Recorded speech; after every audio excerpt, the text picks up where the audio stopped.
You've been told bigger machines mean better harvests. That's not just wrong. It's costing you your soil, your seed, and your money.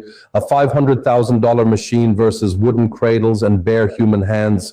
Most people would laugh at that comparison until they walk into an Amish harvest field and see something that quietly destroys every assumption they brought with them. The grain is healthier, the soil underneath is richer, and the seeds saved for next year germinate at rates that modern agriculture simply cannot match.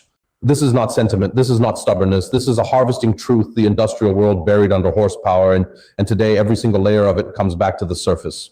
Most people have never seen hand shocking in action, and that gap in knowledge is exactly why its advantages keep getting overlooked. The process itself is simple. Farmers cut grain stalks near the ground, gathered them into arm-sized bundles called sheaves, and stood those bundles upright in the field, bases spread for stability, heads leaning inward against each other. That standing cluster was called a shock, and those shocks remained right there in the open field for weeks before a single kernel moved towards storage. This was not a niche regional practice. Hand shocking dominated grain farming across the entire world for thousands of years through medieval Europe, ancient Asia, and early America, right up until industrial machinery arrived and rewrote everything. Every wheat field, every rye crop, every oat harvest before the 20th century looked exactly like this. It dominated for one reason. It consistently produced superior grain. When stalks are cut and bundled into a shock, the plant does not immediately shut down.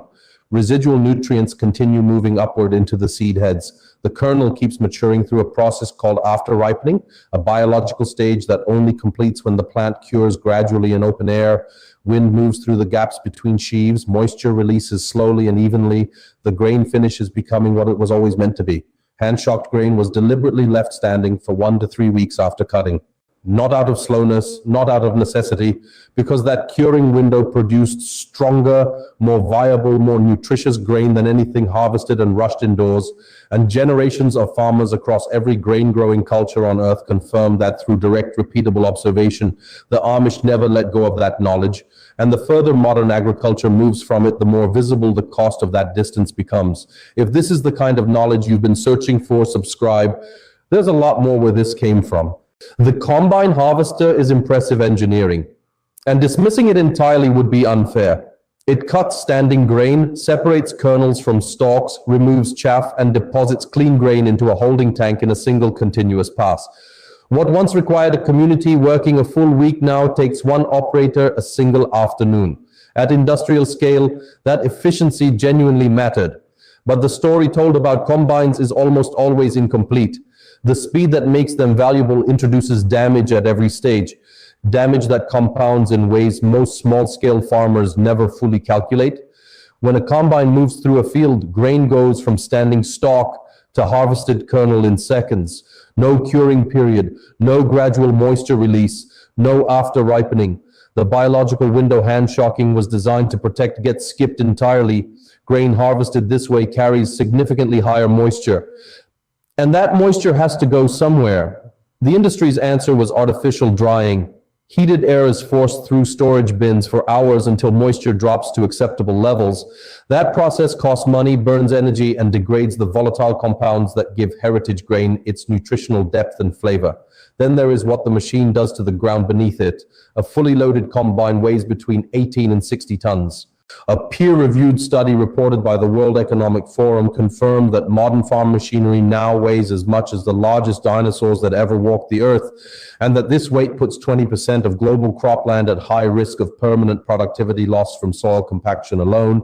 Rolling that weight across the same field season after season compacts topsoil to depths that cover cropping cannot reverse. Root systems spread shallow instead of deep. Shallow roots mean stress-vulnerable crops, which eventually means heavier chemical input dependence just to hold yields steady. One final cost rarely discussed. Combined threshing drums crack a measurable percentage of kernels during processing. For commercial sellers, a minor footnote: for homesteaders saving seed to replant, a cracked kernel does not germinate. That is next season's stand, quietly disappearing inside this season's harvest. At homestead scale, the math tells a very different story. The Amish advantage in grain harvesting is not rooted in stubbornness, it is rooted in biology. And once you understand the specific mechanisms at work, modern grain farming starts looking very different. Everything connects back to one process, after ripening. When a grain plant is cut and left to cure inside a shock, the seed does not stop developing. Residual starches continue converting inside the kernel. Enzymes mid-process at the moment of cutting keep working through the curing weeks. The seed reaches a level of biological maturity it could never achieve if harvested immediately and rushed through artificial drying. This is not folk wisdom, this is documented science. A study published in PubMed Central confirmed that after ripening is a discrete biological developmental pathway in seeds involving specific gene networks that directly determine germination potential. Seeds completing after ripening under natural dry conditions consistently show higher germination capacity, stronger seedling vigor, and better early root development than seeds that bypass this stage entirely. Hand shocking protects this process completely. The combine eliminates it in seconds. Naturally cured grain also arrives at threshing with lower moisture, without any heat applied. Proteins, bran compounds, and flavor-active molecules remain intact. Heritage wheat from properly field-cured grain performs differently in the kitchen. Stronger gluten development, more consistent hydration, and flavor profiles that trained bakers identify in blind comparisons against commodity flour every single time. Here is the detail that surprises people most.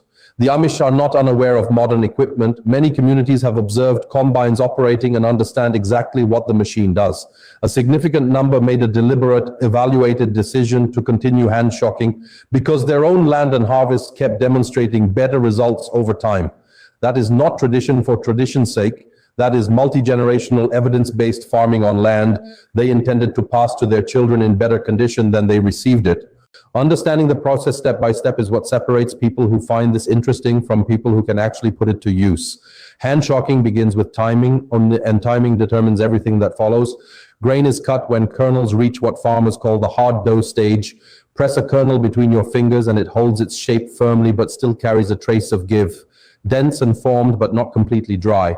That is the window. Cut too early when kernels are still soft and milky and the grain will not cure to full viability inside the shock.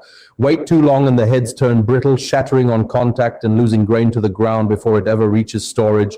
Combines must wait for grain to be drier than this stage before processing efficiently. Hand shocking captures grain at its biological peak, the precise moment the harvesting method was designed to work with, not against.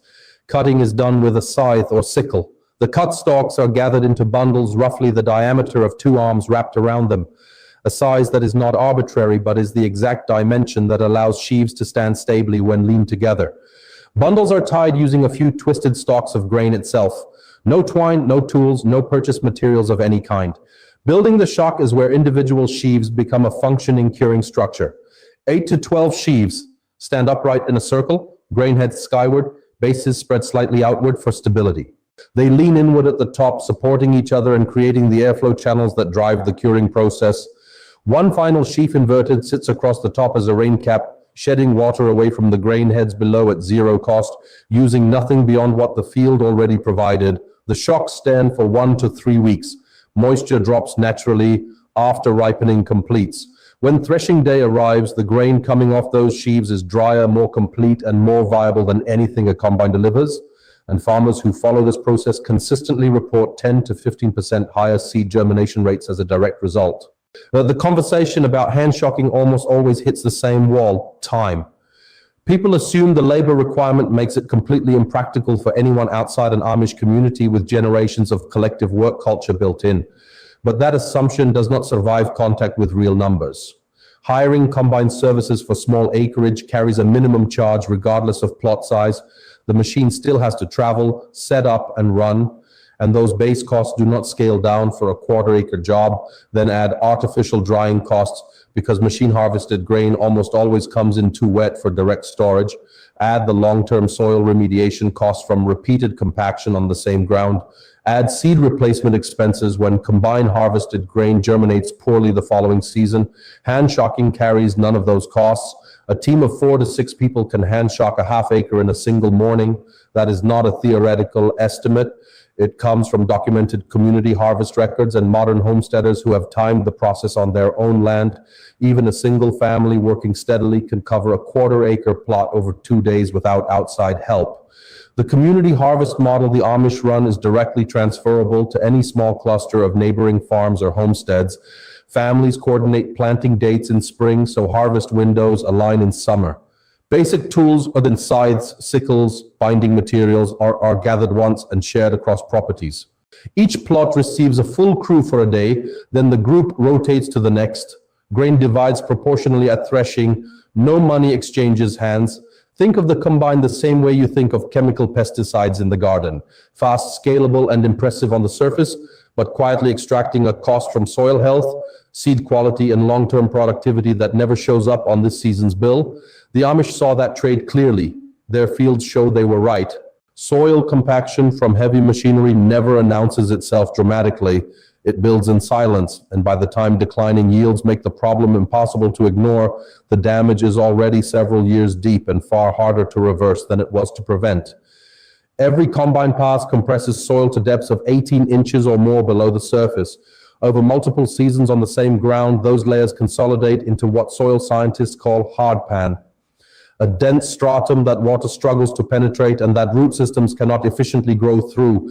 Rain that should absorb and recharge the soil profile instead runs off the surface.